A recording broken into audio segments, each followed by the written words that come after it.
C'est un domaine où chaque arbre est un petit joyau.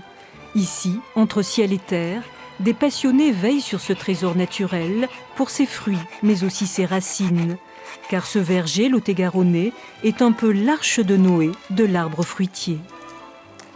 Je peux voir comment il a été conduit, sa position, s'il est en situation de stress, s'il est en situation d'ensoleillement. De suite, je vois les branches, comment elles ont été orientées. Si je lis un arbre en le voyant. Le coup d'œil pour lire un arbre comme une histoire naturelle. Nous sommes au Conservatoire végétal régional d'Aquitaine, fondé par Evelyne Le Terme. Patiemment, pendant plus de 30 ans, cette scientifique spécialiste en génétique a constitué une collection unique des variétés anciennes de l'Aquitaine. Et ici, nous sommes face à notre collection de cerisiers. Donc, on a 150 variétés de cerisiers anciennes, avec la première ligne qui est la cerise typique d'Itsassou, de la région d'Itsassou, donc en Pays Basque, qui est la Chapata. 150 variétés de cerisiers, mais aussi une foison de pêchers, pommiers, pruniers, presque tous en fleurs en ce début avril. 16 espèces, 2000 variétés, la moisson d'Evelyne. Tous ces fruitiers sont des rescapés qu'elle a dénichés au fond des campagnes, menant l'enquête inlassablement auprès des paysans. Les gens se racontaient et racontaient leurs arbres, racontaient l'histoire de leurs fruits, racontaient ce qu'ils en faisaient, comment ils l'avaient obtenu, sachant que pour eux c'était même un miracle que quelqu'un s'intéresse à leurs arbres et qu'enfin ils allaient savoir que ce patrimoine n'allait pas disparaître sous les tronçonneuses parfois de leurs propres enfants. Il arrive aussi que les arbres voyagent jusqu'à Evelyne.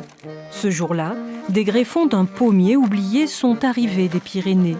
Cette variété, comme toujours, va être conservée grâce à la technique de la greffe, qui est ici pratiquée comme un art, avec une précision de chirurgien.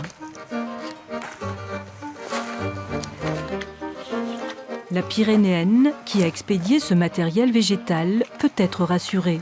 La royale blanche, jusque-là inconnue du conservatoire, sera sauvée en trouvant sa place dans la collection. La personne nous a indiqué qu'elle avait cette variété chez sa grand-mère depuis très longtemps, donc dans la propriété, qu'elle a toujours connue sous le nom de royale blanche, qui reste un arbre qui est vraiment en danger. Et elle, ne sachant pas greffer, puisque c'est vrai qu'il y a eu une rupture de connaissances de techniques paysannes qui ont duré 2000 ans, mais bon, elle était prise au dépourvu et elle nous a trouvés sur notre site internet et nous a écrit en disant « Faites quelque chose pour mon arbre ». Car c'est certain, il faut s'y connaître. Aux côtés d'Evelyne, toute une équipe de spécialistes comme Jean-Marie, le maître greffeur, qui prolonge ici une sauvegarde entreprise dès l'enfance en Lot-et-Garonne. À l'époque du remembrement, quand on cassait toutes les haies, mon grand-père me disait hey, « Jean-Marie, va récupérer la pomme de la mère machin, la poire du père truc. » Et je suis allé ramasser des greffons. Et il m'a appris à greffer avec ma grand-mère des greffons dans le jardin ou dans les haies à côté de chez moi. Une sauvegarde qui a un prix. Le conservatoire, soutenu par la région et les départements, parvient à s'autofinancer à 80%, grâce notamment à la création de vergers, comme ici dans cette propriété, et à la vente de plants, 300 000 en 10 ans. Une démarche fédératrice. Plus de 800 bénévoles soutiennent cette action, chacun selon ses moyens. Chacun a son aptitude. Certains préfèrent venir cueillir des fruits, déguster des fruits. D'autres viennent faire de la taille. Enfin, chacun a ses spécificités. Et c'est ce qui forme un peu cette association relativement sympathique. Chacun ses goûts, c'est vraiment le cas de le dire, car ici, la dégustation a toute son importance pour détecter les variétés anciennes à forte valeur gustative. Le taux de sucre est très très élevé dans cette variété. Puis elle a aussi un autre intérêt, c'est qu'elle n'éclate pas, vous voyez, il n'y a pas de cerise éclatée. Oui. Nous voilà au mois de juin, c'est le temps des cerises au conservatoire. Les 150 variétés s'épanouissent, des plus précoces aux plus tardives.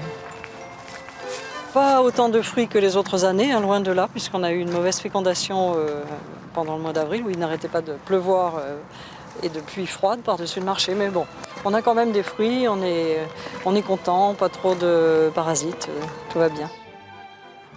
Des fruits éphémères, répertoriés dans cette encyclopédie qu'a réalisée Evelyne Leterme, un ouvrage qui a reçu le prix Pierre-Joseph Redouté, récompensant le meilleur livre de jardin. Fruits retrouvés, patrimoine de demain, évoque le passé, mais aussi l'avenir.